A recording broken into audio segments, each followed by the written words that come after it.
Hello, the tool I'm going to share with you is about how to take the Microsoft Forms and use it as a personal response system. So I'll take you through 4 steps. The first one is to show you how to develop a quiz with Microsoft Forms. The second one is to show you what the settings are. And the third one is how to share the quiz with your students. And the fourth one is that once you've collected the responses, how you can share those responses also with the students. So let's do the first thing first. So let's see how we make a quiz in Microsoft Forms. So the first thing that you're going to do is you're going to go to forms.office.com and you will come to this particular screen. If you are using the forms the first time, you'll only see these two parts to it. You'll see a new pro survey, new quiz, and just a sample customer satisfaction survey. So we're going to concentrate only on the quiz because that's the most versatile which you can use for your class purposes. So once you click on that, you will be able to see that, hey, you want to get an untitled quiz here in the options. You just click on that, you give it a title. Let's go sample quiz.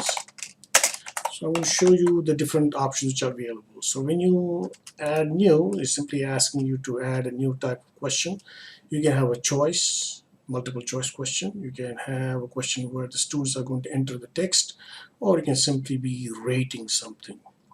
So let's look at the multiple choice. That's a very easy one. So we can say the sun sets in, and then you can give the different options, east and west, okay, north, for example. And then you, of course, choose the correct answer there, and that's about it. There are other options available to you. You can assign it a certain number of points. You can also have multiple answer questions under multiple choice. So you can see that suddenly these radial buttons are turning to check boxes, if that's an option which you want to use. The other option of using a question is, let's suppose, a text.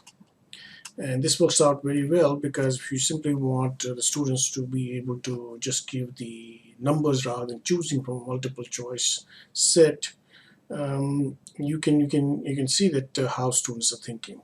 So for example, I can say the value of 3 plus 2 is, and then you can add an answer which would be 5 here.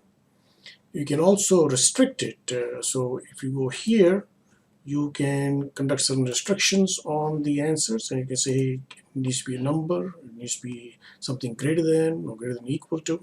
So let's suppose I say restriction is a number, and that's a good way of presenting this particular question. Let's look at some other ones. Let's suppose you are giving a multiple choice question and you want to add a figure to it. All you have to do is to click on here and click on the image, and you say upload, and I will pick up one of these pictures right here. And once I've done that, I will pose the question. I can say the sum of the square of the residuals is.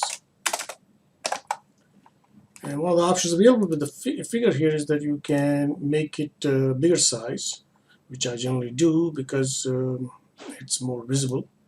So here's what I've done with that. And then I can give an option of, let's suppose, 0, 30, and so on and so forth. You can also do math in these questions. So look at this math option which is available to you. However, the issue with Microsoft Forms is that you cannot combine text and math. So you have to put the text in one text area, and you'll have to put the math in other areas. So let's suppose if I was going to say sum of the square of the residuals is denoted by S subscript R, so I can put S, and I can put a subscript, I can put an R there. So it has this math palette available to you, and keep in mind that it is limited in nature. It doesn't have integral signs, it doesn't have matrices, but it's a reasonably good palette. And you can also enter your answers as math palettes, or if you want to just put them as text, you can just simply click on this button and your entries will be as text itself. So I'm going to choose the correct answer, and that will work out how this is going to do. Now, it's quite possible that in some cases you will find out that, hey, you want to combine text and math. What do you do in that case? What you can do is, just like I have an image here, you can make your whole question as an image. So let me give you an example of that. So I have uh, this one right here.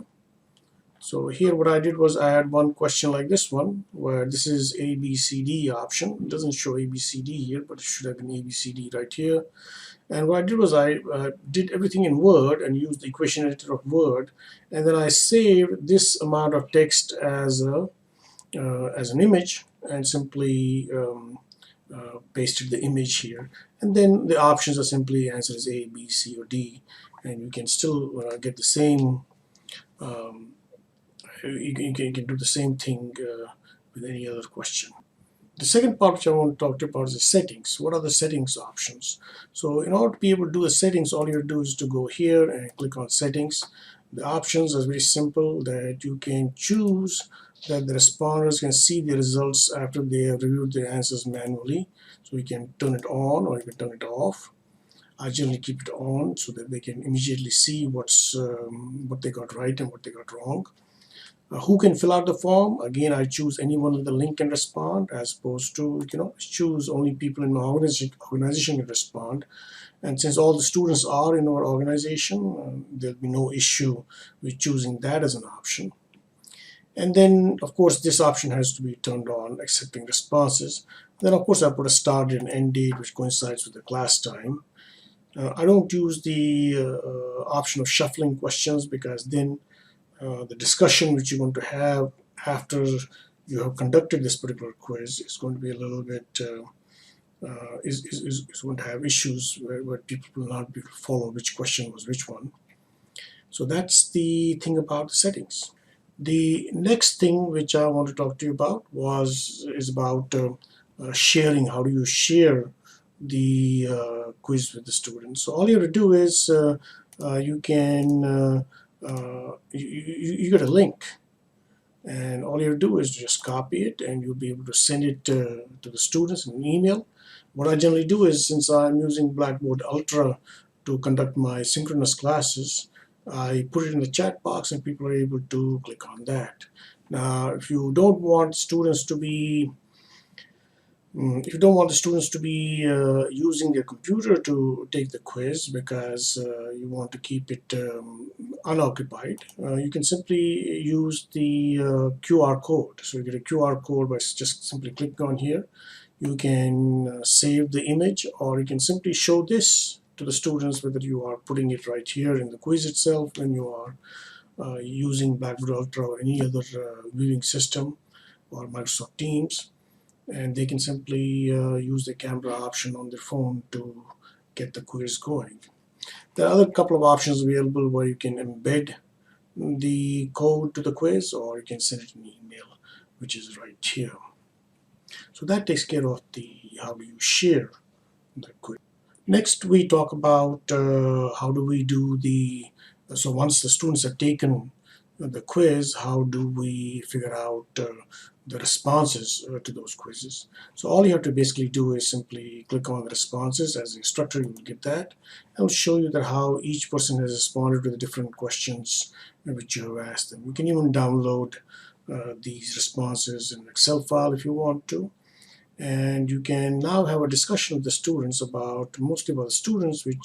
mostly about the questions which most students did not get right. So if you look at this one, there's no need to discuss that question because everybody got it right. However, there can be a question like this one right here, where quite a number of people gave varying answers. Only 12 people gave the correct answer, while about 16 people or 15 people had the incorrect answer. So that becomes a good form of way to discuss. Now keep in mind that if you want to be able to make a PDF of this particular Microsoft Forms quiz. If you do it directly from the quiz itself, then you only want to get the first page printed out to a PDF file.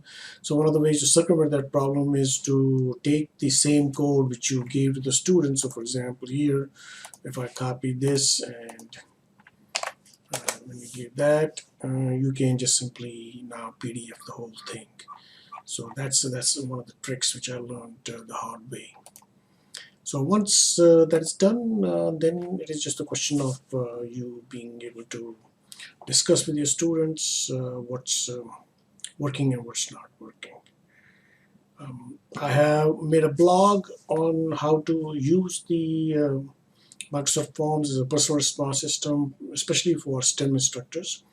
And the link to the blog is given on the next slide.